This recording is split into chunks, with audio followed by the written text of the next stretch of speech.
So, I am talking today about next generation generator-based theranostics and how do we get there. It is quite a tongue twister, and of course, I am happy to present this presentation at the 21st Biannual Congress 2025 in South Africa for the South African Society of Nuclear Medicine, and I'm also representing the Catholic University of Leuven.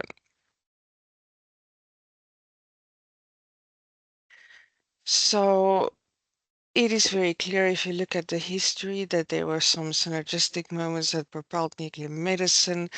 And I would go so far as to say is that the majority of this was actually generator-based technology, with examples such as molybdenum-99 generators, germanium-68 generators.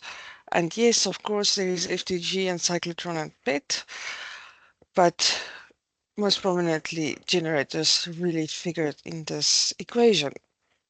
And in these moments, the generator or the availability of the radionuclide coincided with the correct chemistry being available to you make useful radiopharmaceuticals. There was also camera or application ready, and there was a clinical need that just enhanced the very quick development of technology and extensive. So, in order to look at these moments in history, I will focus on current generators such as technetium 99M and germanium 68 as examples. So the molybdenum-99, technetium-99M generator normally has a shelf life of 1 to 2 weeks. It has quite a sharp elution profile with most of the activity coming out within 5 milliliters, which is very useful for further radio labeling processes. It is a pretty straightforward elution using a evacuated vial to pull through the saline, and the technetium is eluted from the column without leaching of the molybdenum 99M parent. And this is as close to we have as an ideal generator at the moment. It's being used extensively. The technetium 99M chemistry is well developed and well understood with the use of reducing agents such as stannous chloride, the understanding of the pitfalls like introducing oxygen or water, not having good freeze-dried compounds, and normally neutral labeling pH.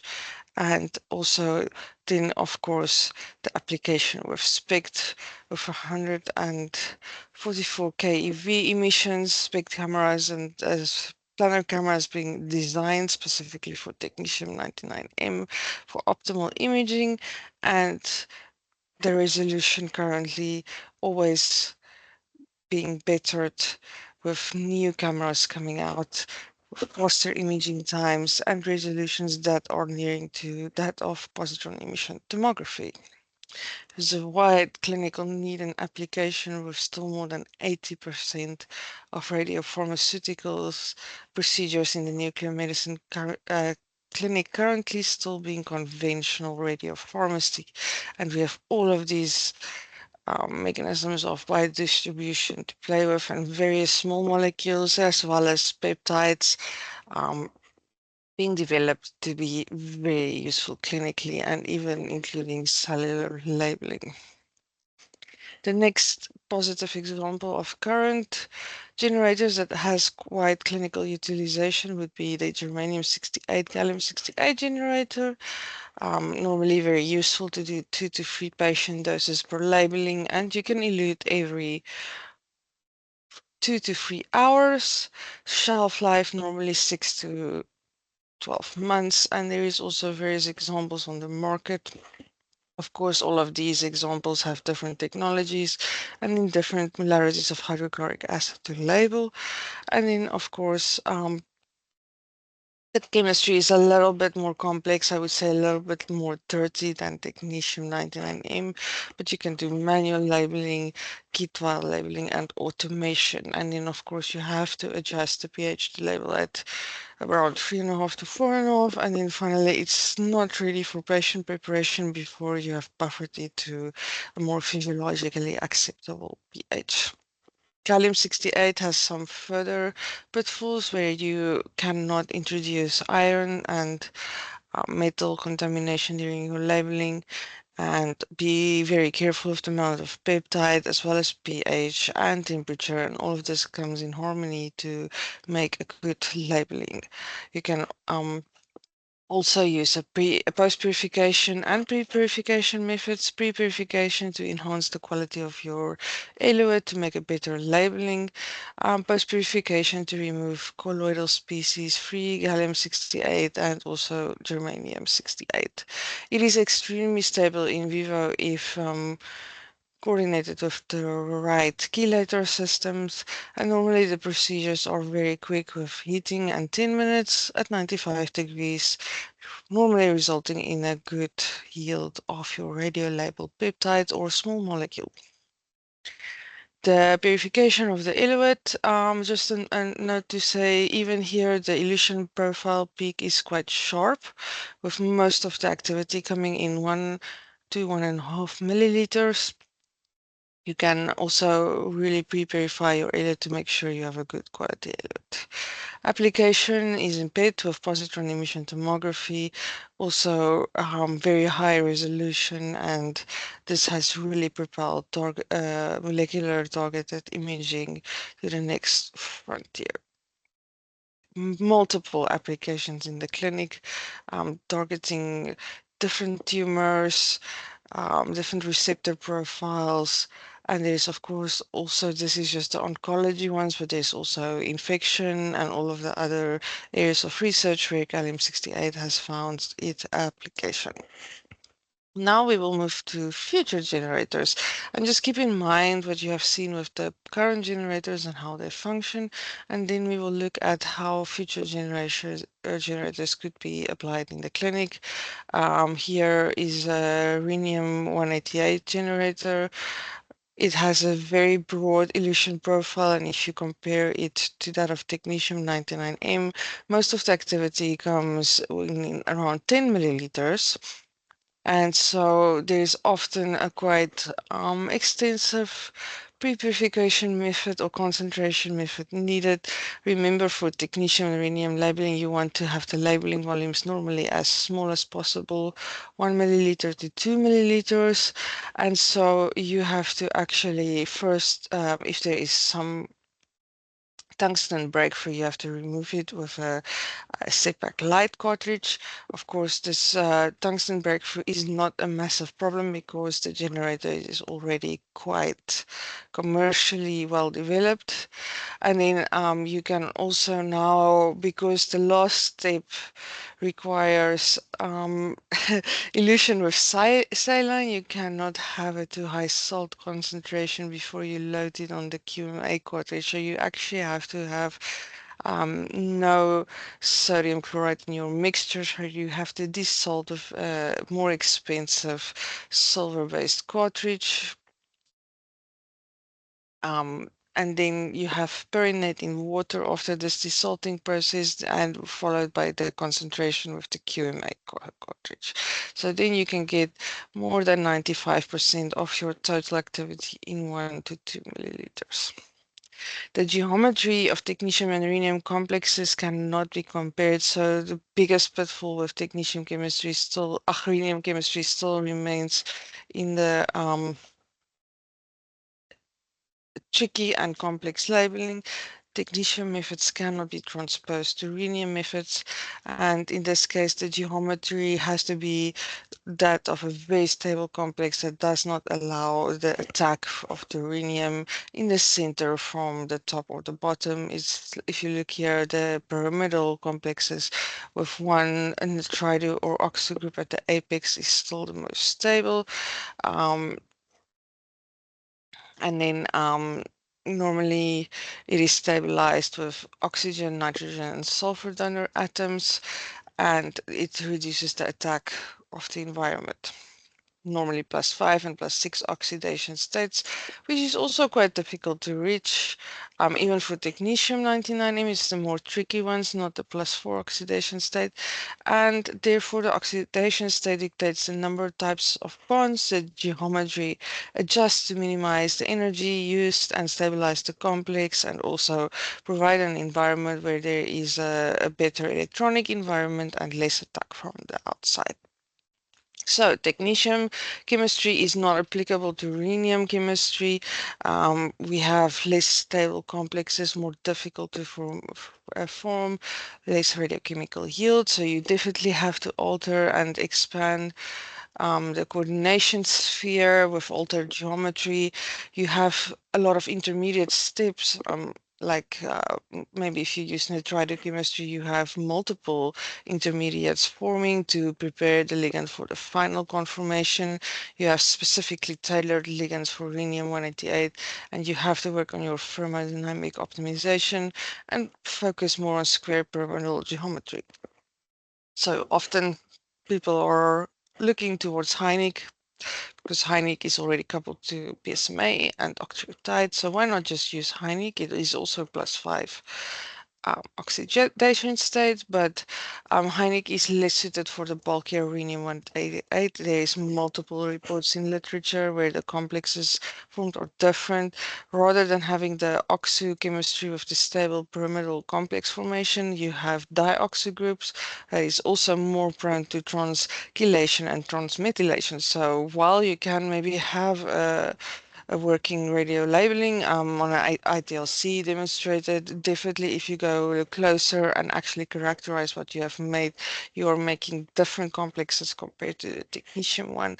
And then also these complexes are never stable in vivo. Currently, the most prominent example and new example of rhenium applications is the rhenium PSMA GCK01 developed by the group in Dusseldorf, Germany. This is a nice publication that you can have a read at. It's quite promising, and this is also further developed by Rhine Pharma, Telix spin-off company. In literature, reports of rhenium applications in being investigated includes thyroid, neuroendocrine tumors, prostate cancer, fibroblast activating protein, bone palliation, rhenium DMSA, of course, the topically applied rhenium creams, and lepiodol that has been extensively demonstrated to be prominent radiopharmaceuticals. You also have a lot of nanoparticles and antibodies being proven in literature. Just a note, bone palliation for rhenium-188 is not so straightforward.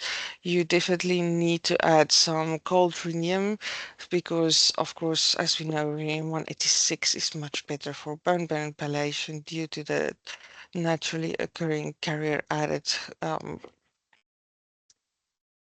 state that is being produced during production. The carrier added part is there is important to have more multimerization of your bisphosphonates. So rhenium-188 is maybe less suitable, but you can have a workaround. The next future generator that is quite exciting is lead-212, and it can have multiple parent isotopes being loaded on columns in little gas-based reactors, even glass containers.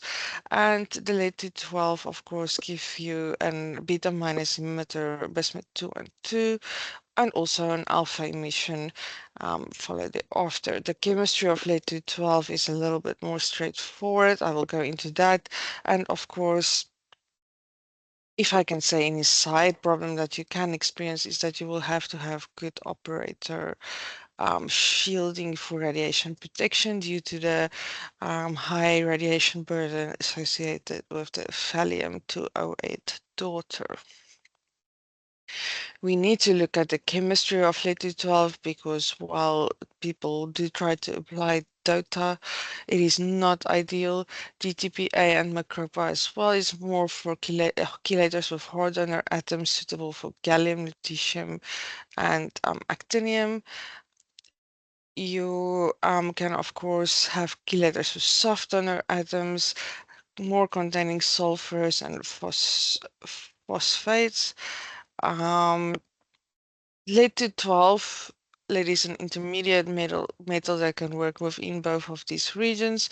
And of course, here's just an example of dotamtate, which is used clinically instead of dotatate, where the hydroxy side chains are replaced with the nitrogens to be a little bit more softer and more acceptable for lead-212. But by no means is the chemistry of lead-212 sorted, and we should definitely focus on using more sulfur-based um, or phosphate-based systems.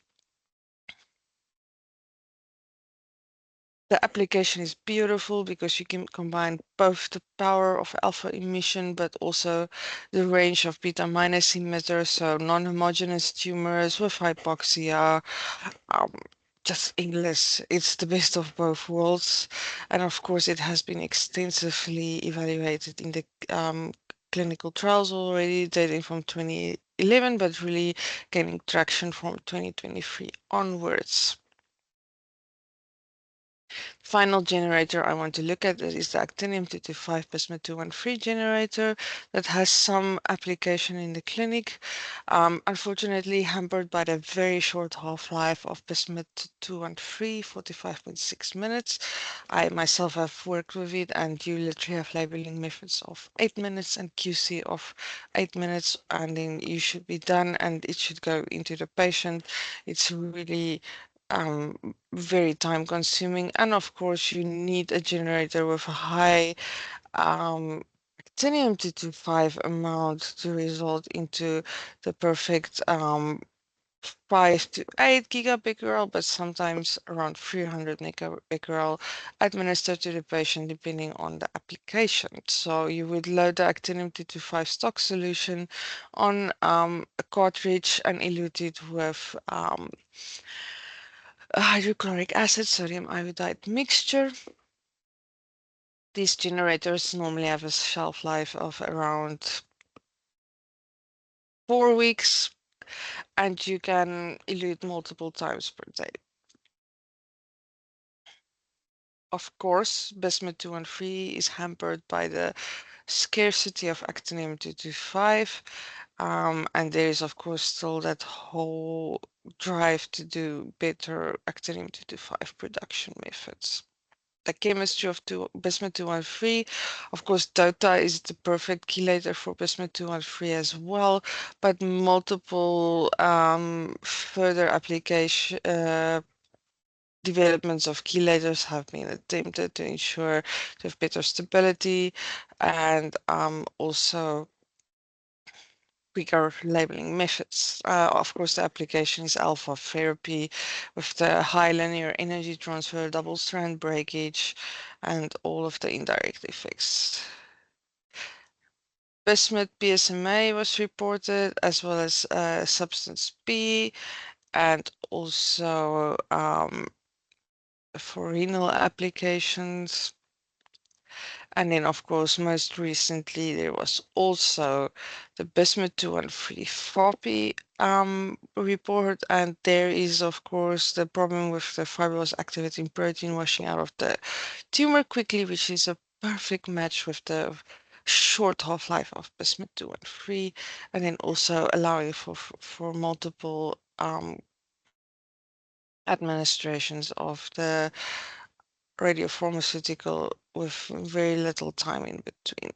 So just as a summary of my presentation today, we look at the technology readiness level for the different generators, with technetium 99M coming out at 9.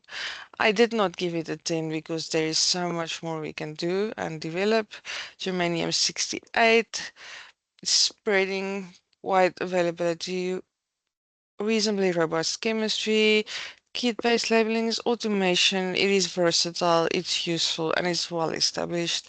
Rhenium 188 comes out at 6 with a very well working commercial generator being available, but it's clunky to handle, tricky chemistry, and there's also poor awareness, and there definitely needs to be further vector development.